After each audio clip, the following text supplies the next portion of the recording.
When a mountain's summit suddenly explodes, climbers fear for their lives. These jagged rocks flying through the sky, and I felt utterly helpless. A fault line jolt that sends lava to the surface also causes an earthquake. I heard the noise coming from the distance, and then all the churches start to rattle very hard.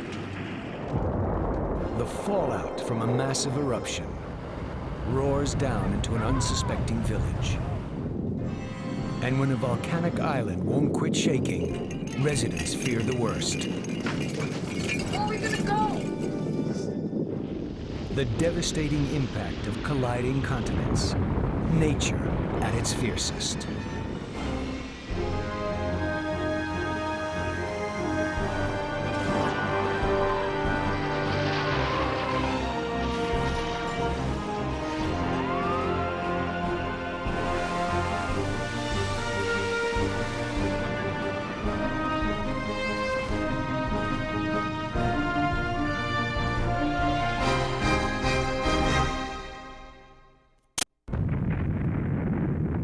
It is the force that shapes the surface of our planet, building a mountain on the island of Sicily, or blasting searing hot ash, sending farmers from Indonesia to the burn ward.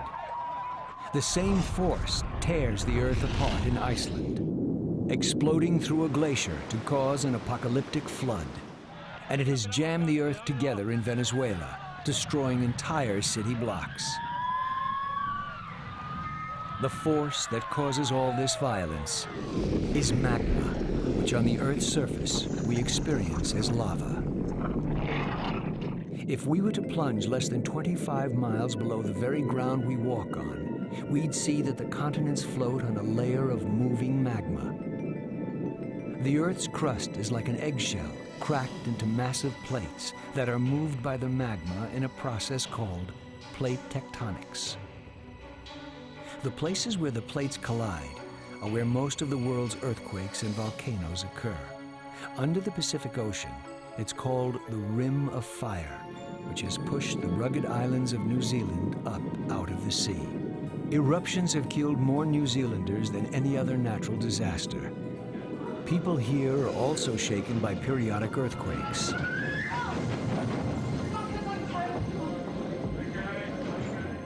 They shatter the earth and all sense of security. It's okay, sweetie. It's okay. One of New Zealand's most active volcanoes is Rupehu, which has had at least 18 large eruptions in the last 1,800 years. It's so volatile that the native Maori word Rupehu means exploding pit. New Zealand lies right on the plate boundary, and as a result has been going up and down for many millions of years. Peter Otway has traveled up Rupehu's rugged flanks countless times. He's been a volcanologist here for 3 decades and nearly died on the mountain in 1971.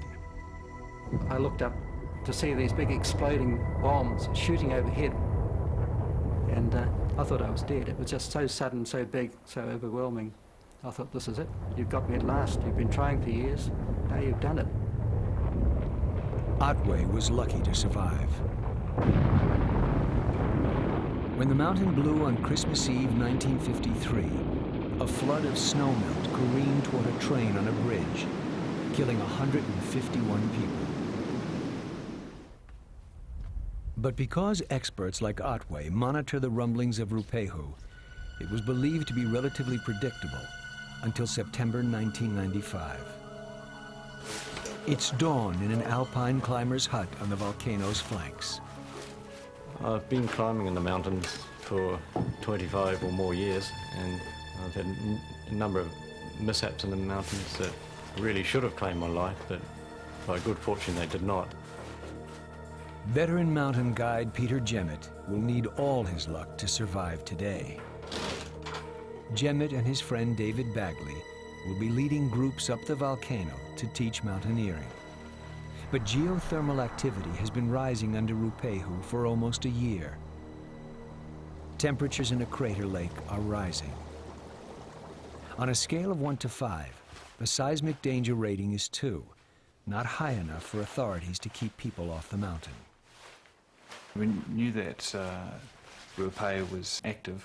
It had a rating of 2 out of 5, but when the scientists started saying that there should be caution exercised when going up towards the crater, I wanted to go right up to the crater itself and have a look in to see what was happening. The two guides will lead their groups up different routes toward the crater. At a little over 9,000 feet, Ruapeu is considered good practice for a sport that Kiwis take very seriously. The volcanic activity hasn't shut down the 3 ski areas on the mountain either. Dozens of the world's ski resorts are built on volcanoes, many of them active. We spent the whole day walking up. I felt a couple of tremors through the ground. During the day, there was ever-increasing steam plumes coming from the crater. And I guess that was drawing us higher and higher up the mountain. And it was very, very mesmerising, quite sort of draw you to it. So we spent much longer than we would normally spend up there looking at the mountain. The mountaineers are now just short of a mile from the crater of the volcano. One of the people in the group pointed out a large cloud that had come out, and it was about 3 times as big as any of the others we saw, and we felt just maybe a tiny bit threatened by that because it seemed a lot bigger than any of the other steam clouds. The climbers aren't aware that water in the crater lake is bubbling ominously. The cause is deep beneath New Zealand's crust, where the Pacific plate is being ground under by the Australian plate. Heat-driven expansion forces magma up toward the surface. The temperature of the crater lake suggested very strongly that the fresh magma was moving up into the system. It meant that perhaps a new round of eruptions was on the way. It's one of these beasts, you can't really trust it. I looked over towards the crater again, and there was another steam cloud. From within that cloud came these black objects. I thought, what are they? We started running away from the crater, and I could almost hear my own heartbeat as I was running. Just the fear blocking out everything else. At that point, the first rock started landing around us. Some of the people in the group started sort of crying out and maybe screaming. One of the group thought that he would curl into a little ball to reduce the surface area. Another one jumped on one of the steeper slopes and tried to slide down the mountain away from it.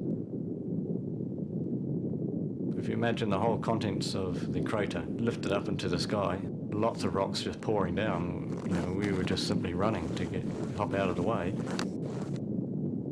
I mean, you had that feeling there's nowhere I could go, nothing I could do now.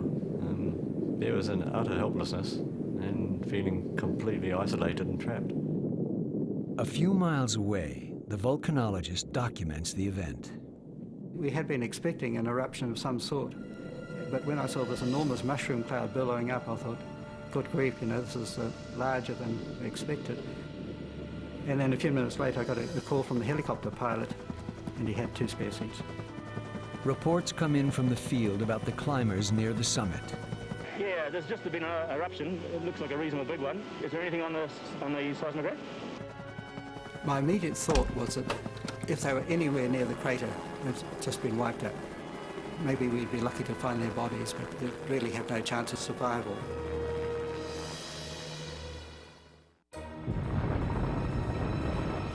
On the North Island of New Zealand, the volcano Ruapeu is erupting with its worst violence in 20 years. People from the mountain's 3 ski areas are rushing to clear out.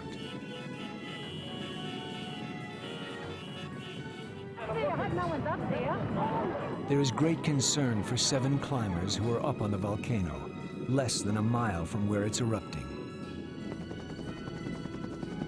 A helicopter rushes up toward the crater to investigate. As it approaches the growing ash column that billows 6 miles high, the chopper is dwarfed by the massive black cloud. It was very hard to pick up anything because there were impact craters everywhere and no sign of the climbers at all. It was quite obvious that anyone near the crater would probably not have survived. The climbers are still alive, but their survival is in question. I can only describe it as like a World War II movie when battleship bombs an island or something like that. These jagged rocks flying through the sky and landing all around us. And you could see the odd skyrockets like bombs, hot rocks shooting off. The feeling was of utter terror. I felt utterly helpless. I was at the mercy of an event beyond my control or imagination. Now, observers in the helicopter see another growing danger. Hot water from the erupting lake is spilling over onto the snow. The large volumes of water being ejected by the crater lake and rushing down, forming these lahars. Rampaging lahars are like black melted avalanches and are foremost in the stricken climbers' minds. But the thought that a lahar could have come down and wiped us out was very, very scary to me. I was aware that I really got to get my party back together into a safer spot. If you didn't run fast, you were sure it was going to get hit by the lahar. The situation has been declared a level 4 emergency. 10 miles away, people at a luxury hotel are asked to leave. In between eruptions, the helicopter deposits volcanologist Otway at the summit, but Rupeho is still considered volatile. Volcanoes do different things at different times. They never react exactly the same way with each eruption. And especially in the case of Rupeho with the crater lake, it's a very fickle situation because the moment magma comes into contact with the water in the crater lake, there'll be an explosion. And just depending how big that explosion is depends on whether or not further explosions follow. Finally, snowcats and ski mobiles make it up to the stricken climbers. Somehow, no one is seriously hurt. Our bodies were okay, but a lot of people were obviously suffering various degrees of shock. They took us down the mountain at what seemed to be reckless speed. So I don't think they were keen to be there. We heard over the radio the climbers had actually been found and that they were quite safe. I'd say that they had a very close call. We were certainly very relieved to know that they were safe. Up at the crater, volcanologists approach an alpine hut that is now buried in ash. A closer inspection reveals the fate that the climbers narrowly missed. The hut has been shattered by flying boulders, and everywhere huge craters have been blown into the snow. I don't know if there was any particular event that actually saved our lives other than just total chance of whether a rock was to land on us or whether it was to not. The position we were in, the way the mountain exploded, it was just good luck. All around Rupeho, animals are not as lucky. Birds have fallen from the sky, asphyxiated by ash, which turn the rivers acidic, killing off the fish. At the local farms, sheep are at risk because eating the ash-covered grass can be lethal. Despite its violence, this eruption would only be considered moderate, although Rupeho would rumble on and off for days. Look, while we've been here this morning, the crater lake is still very active. You can see behind me another jet of steam and ash shooting up from the crater lake. Rupeho killed no one this time, but easily could have. 3 lahars stretch across the snow like lethal chocolate. One lahar barely missed the equipment hut of a chairlift and spilled into a village of vacation homes. These lahars caused officials to realize that if an eruption ever cracks the walls of the crater lake, there could be casualties. Finally, the road to Rupeho is opened back up. The ski areas begin to dig out. Attendance will be down for the rest of the season due to fear of volcanic violence. But the climbing guides who survived the eruption were soon back up on the volcano. In true mountaineering fashion, a moment of terror has been perceived as a life-enhancing experience. We had a good day prior to it, and then to cap it off with a mighty explosion like this, it was just an enormous experience. It was a defining moment in my life. It was totally different to anything I'd ever experienced and probably will experience again.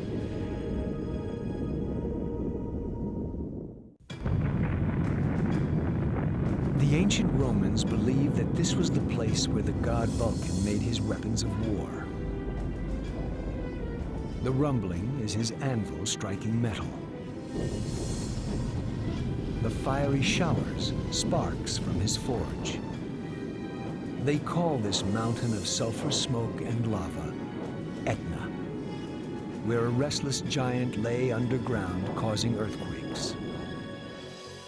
In few regions have more people been affected by the colliding continents than Italy. This is where the African plate grinds down under the European plate, pushing up the Alps, and creating numerous volcanic islands. The largest is Sicily, home of Vulcan's Mount Etna, Europe's most active volcano. Among the tectonically active regions in the world, Italy for sure is among the most active regions. All the mountains range that we can see around us are the effect of this collision between two plates. Carmelo Ferlito's field of volcanology originated here. Scientific observations of Etna date back to 1500 BC. From its warm shoreline to its freezing 4,000-foot summit, the massive mountain swarms with students of the volcano. Etna is a big mountain. Actually, it's more than a mountain. It's almost a mountain chain. It's made up of one big cone, which indeed is being built upon many others.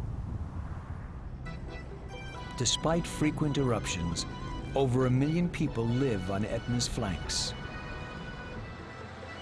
The bustling city of Catania was built over lava flows because of the deep offshore waters for fishing and the rich volcanic soil on the mountain slopes that is terraced for vineyards and crops. But all this wealth has a geological price. This part of Sicily is completely rebuilt after the big earthquake of 1693 that destroyed completely. Sicilians live with constant reminders of the ever-shifting earth. For 6 generations, Mario Fischere's family has lived in the highest village on the mountain. I live on Etna as my parents live with it, and my grandparents, and my great-grandparents. Every 5 or 6 years you have some small eruptions or big eruptions, so I've seen a lot of them. Let's say that Etna is always in eruption. There is a magma chamber beneath Etna, which is at about 10 to 20 kilometers of depth. When this magma chamber fills up, therefore you have an eruption. The eruption is called Strombolian, after another Italian volcano, Stromboli. The viscous lava sticks until mounting pressure blasts it upwards in spasmodic bursts. On Etna, lava flows out of a vent hole below the exploding crater, spreading like red-hot ribbons down the volcano's flanks. It moves down the mountain through deep channels of cooled lava called conduits. Sometimes you have this big lava flow that get into channels and you see this red rivers of lava flowing under your feet, and you feel the heat coming and you feel the smell of sulfur. The heat of the fresh lava can reach a devastating 1800 degrees. And in the 17th century, it flowed all the way into Catania, destroying part of the city. In 1983, lava flowed toward the city again. This time, firefighters had high-pressure hoses, which they used to cool the lava and redirect its flow. It was a grueling, dangerous enterprise.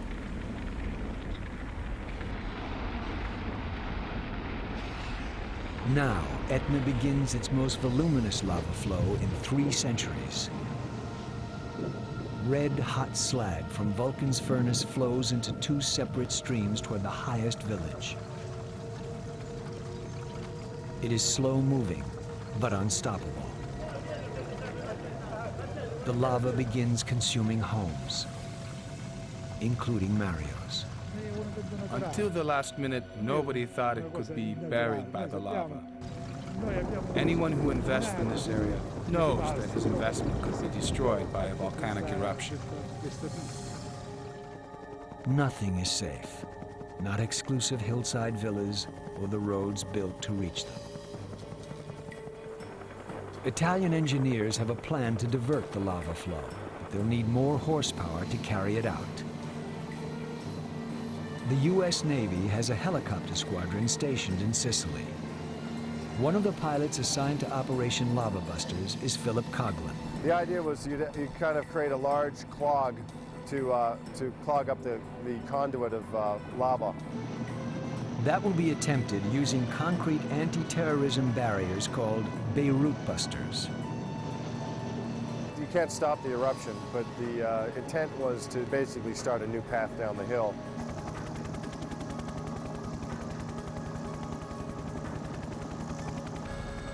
We followed the lava conduit up the hill, and every now and then you'd see a vent hole and you could look down and see the lava flowing down the hill. The Sikorsky Super Stallions carry 60 of these payloads up to drop in the lava vent. You're talking about a net amount of like 600,000 pounds or so of concrete going into the hole at one time. But to cap things off, explosives are used. Finally, the lava flows away from the village, but several homes have been destroyed. We feel a sense of pain if it takes away your property or your house, but you don't cry, because it was built out of volcanic rock, and now it's returned to the mountain. This was the most memorable Italian eruption in recent memory. It pales compared to the Vesuvius eruption in the 1st century that entombed thousands of Pompeians where they fell in a cloud of superheated ash. And if the volcanoes in Italy are bad, the earthquakes are worse. A catastrophic quake in the 7th century was thought to be the apocalypse. And in September 1997, Guigo Roli sets up to photograph a fresco of that earthquake and other works of art for a book on the Basilica of St. Francis in Assisi. I was taking a lot of pictures of the frescoes and the ceilings. No place could seem calmer than this peaceful monastery, a spot visited by thousands of pilgrims each year. But the hill that the basilica is built upon sits atop a fault line fractured by the subduction of the tectonic plates. The massive moving plates have stuck, building up tremendous pressure. As Roli focuses on the apocalypse fresco, the pressure suddenly gives way. I heard a noise coming from a distance and coming under the church. I see the door moving like a wave, and so I ran. A 5.5 magnitude earthquake is ripping beneath the countryside.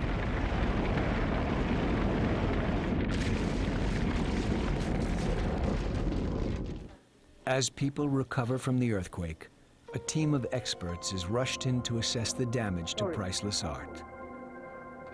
The Assisi Basilica contains treasures that Italians are passionate about. One restoration expert is Sergio Cossetti. We had assessed the damage to be 700 or 800 fragments. We were concerned that this might have caused a lot of plaster to come loose, especially in the upper basilica. 7 hours after the quake, Guigo Roli is back to document the damage. My first reaction was to be very unhappy to see all the fragments of this beautiful fresco. News cameraman Paolo Antolini has been assigned to cover the story and is also dismayed at what he sees. It was an emotional moment going into the basilica, seeing this testament to our history, now seeming destroyed, in pieces, reduced to rubble.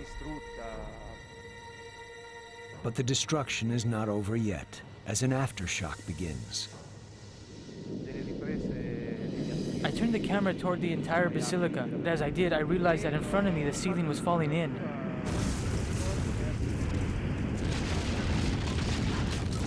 There was this tremendously loud roar, and we were all smack in the center where the nave and the apse intersect.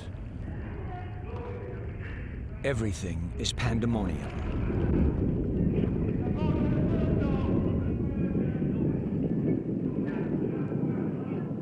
The aftershock has buried many under the rubble, including the restoration expert. I have a little girl, 3 years old. I thought of her and I was able to work my way out. I think it was my friend, the photographer, who opened the door. The light was my salvation because I'd been without air. Two of Sergio Cossetti's colleagues have been killed in the basilica collapse, along with two Franciscan brothers.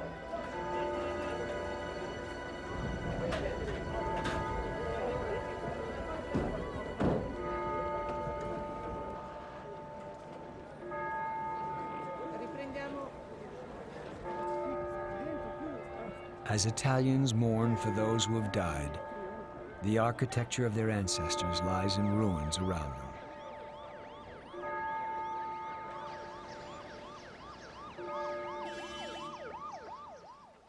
In the aftershock-filled weeks that follow, a group of earthquake survivors from Kobe, Japan arrive to chant for victims of all quake disasters.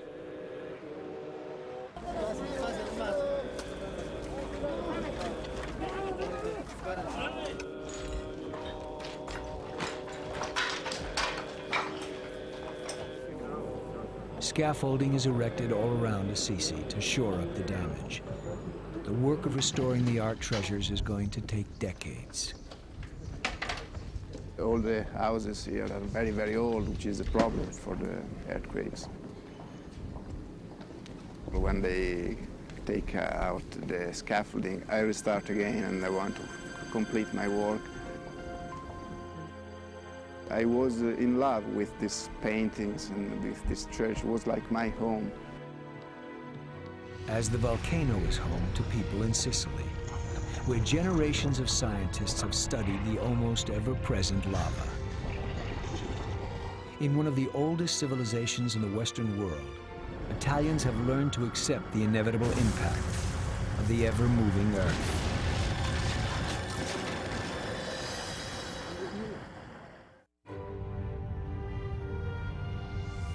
In June 1991, the second largest eruption of the century exploded in the Philippines. Volcanologist P.J. de los Reyes was there. Well, personally, I was scared, but we were able to warn the people with sufficient time so that they were able to evacuate. Mount Pinatubo spewed an estimated 5 cubic miles of pulverized rock and magma that fell as gritty ash. All around the Philippines, there's about 500 million cubic meters of ash fall. 25 miles from the volcano, ash rained on Lolita Olali's village of Bacolor. The day the volcano erupted, we were scared. This was the first time in my life that it rained rocks and mud. The Philippine Islands are also on the moving edge of the Pacific Rim of Fire. 22 active volcanoes are caused by the subduction of the Pacific Plate under the Philippines. Until Pinatubo, the deadliest impact of the subduction zone was earthquakes. But within a day of the eruption, the danger increased when a typhoon struck the island. All that ash was carried downhill by rain. The devastating gray wave of the lahar is one of the worst killers in the volcano's arsenal.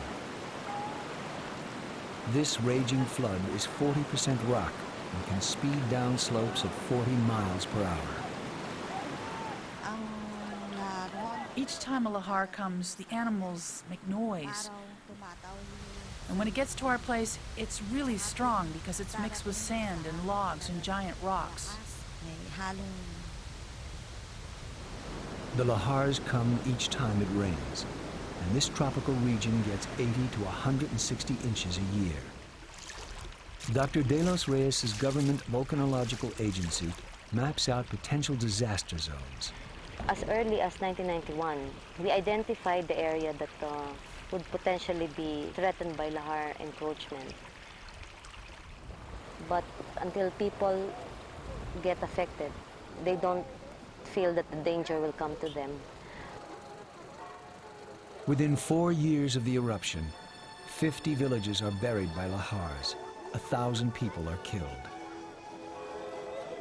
Yet, despite the danger, almost 1 million residents from the Pinatubo region straggle back to their now infertile fields. And in Lolita's village of Bacolor, things are about to get worse as Typhoon Maming approaches in October 1995. Up on the volcano, water trickles down to insulated ash below the surface, which is still almost 500 degrees. A warm gray flood begins, the consistency of concrete. In the early morning, the worst lahar yet comes thundering down toward the people in Lolita's town as they sleep. We heard our neighbors shouting that the lahar was coming. We didn't know what to do.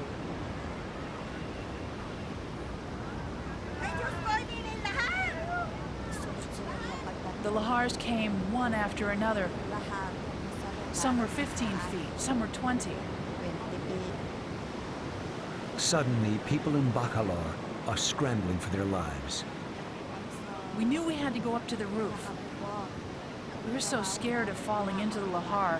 It was like every man for himself. This one caught us all by surprise.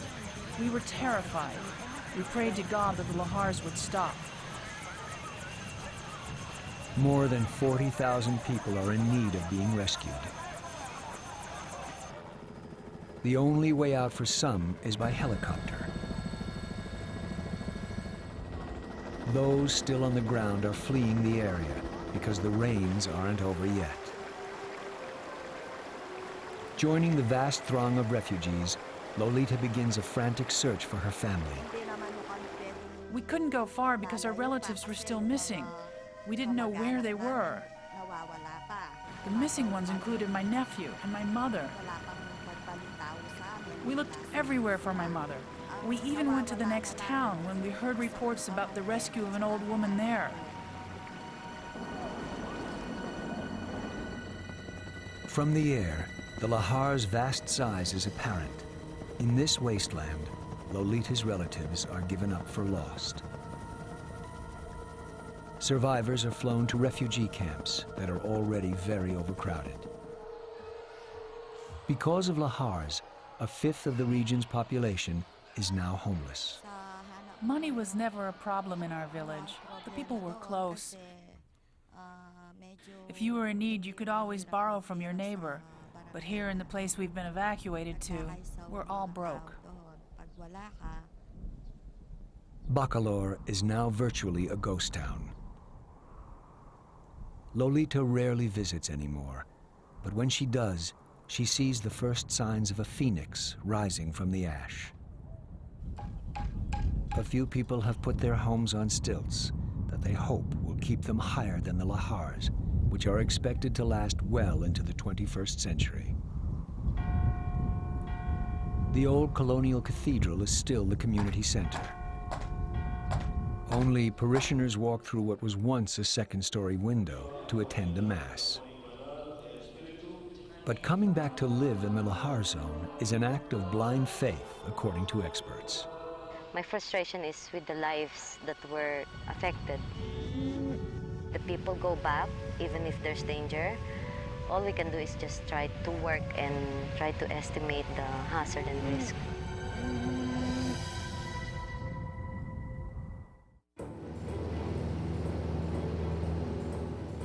A towering peak belching a plume of ash is a familiar sight to eruption prediction specialist John Power on his way to an Alaskan seismic crisis. We have 1 to 2 eruptions per year, particularly out here in the Aleutians. 10% of the world's active volcanoes are here. The Aleutian Islands stretch across the northern Pacific, and and harbor most of Alaska's 44 historically active volcanoes. The plate that's underneath the Pacific Ocean is being pushed forcibly underneath Alaska. It's what we would call the Aleutian megathrust. A megathrust jolt can raise the ground 20 feet in seconds and send devastating tsunami waves up the coast. It's earthquakes that have this geophysicist flying halfway out the island chain in March of 1996. The little fishing village on the volcanic island of Akutan is getting really shaken up.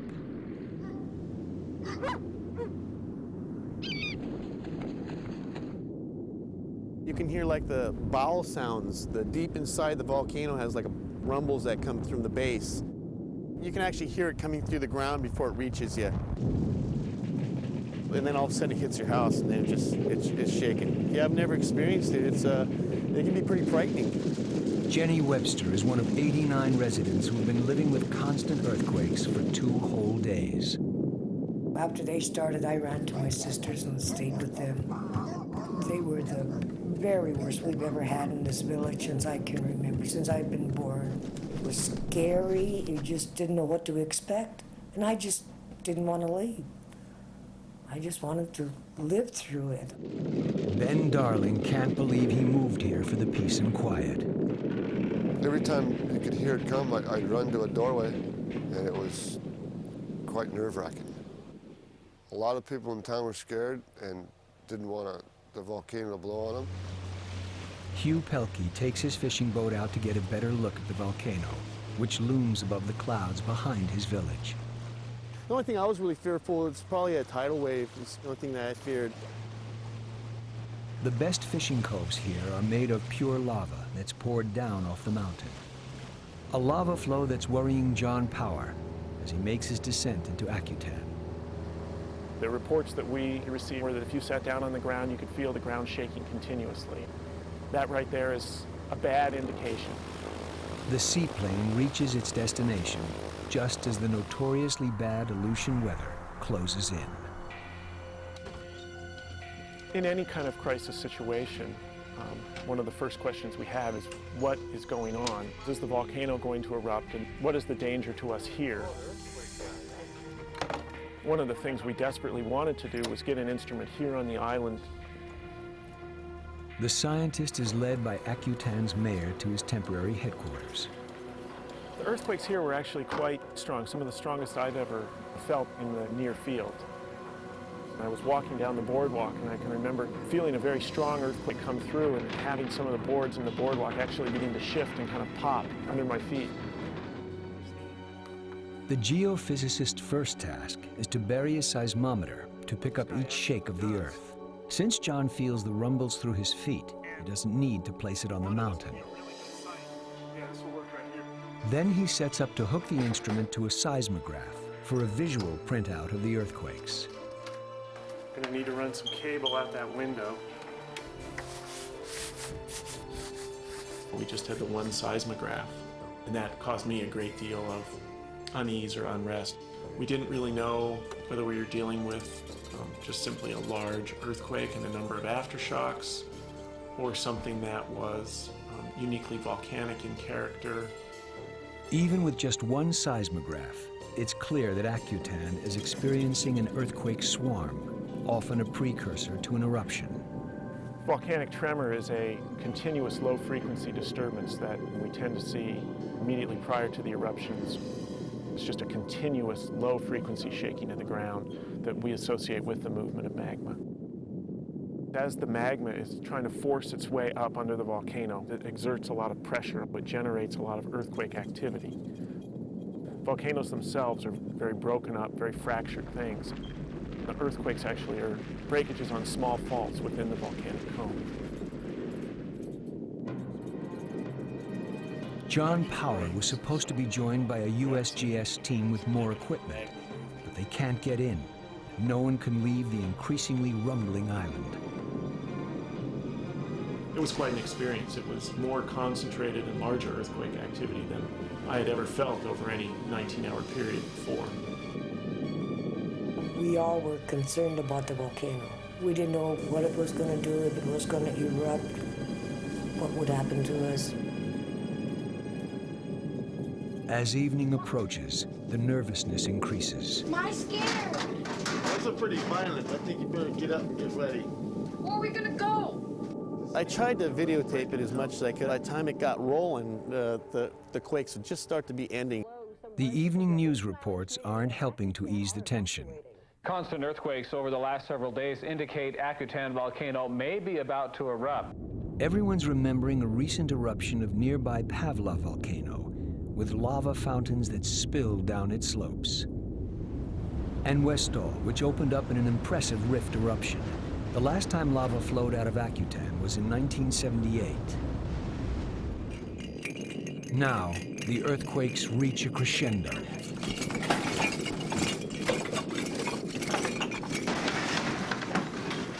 Archie, come stand at the doorway, please.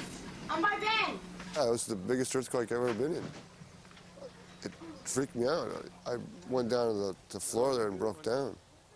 It was easy to see why people were quite frightened.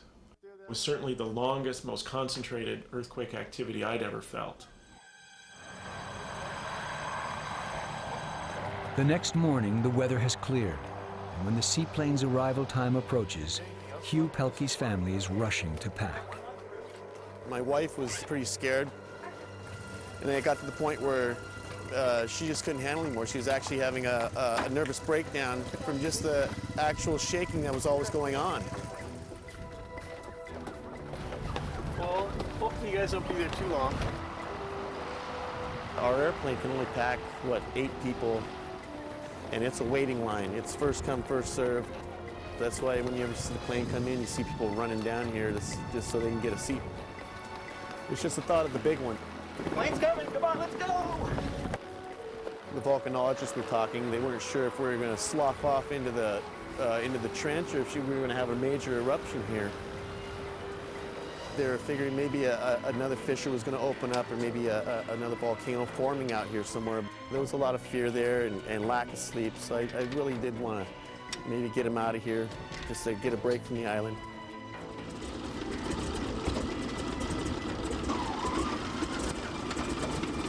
The airplane pilot that flies out here constantly, he asked me on the radio if I'd ever seen it, and I told him we've seen plumes, you know, shoot up 10, 20,000 feet in the sky, and just, you know, life or death. Hugh stays behind because he's an emergency medical technician. He's glad his family can leave.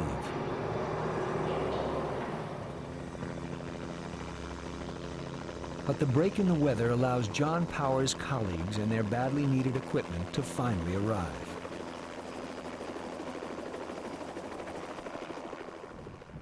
The scientists fan out all over the island. The swarm is abating, but there are still some tremors. Whoa, I felt that. They're rocking and rolling. You can hear them before you feel them almost. Feel the earth move under my feet. John Power was the only scientist to experience 19 hours of near constant shaking. The magnitude is something that was very unusual. The largest event here was a magnitude 5.3. More than 80 earthquakes greater than magnitude 3.5. An expedition up to the caldera reveals huge, fresh cracks in the earth. John hikes up toward the summit to take a closer look. What he finds are fresh dents and gashes in the mountain. What was going on during the earthquakes? You know, brittle failure of rocks is or how a geologist would describe this. What we actually think happened is as the magma was moving up, it began to cause the whole volcano to swell or deform. The earthquake swarm was most likely caused by the volcano bulging and cracking at its seams.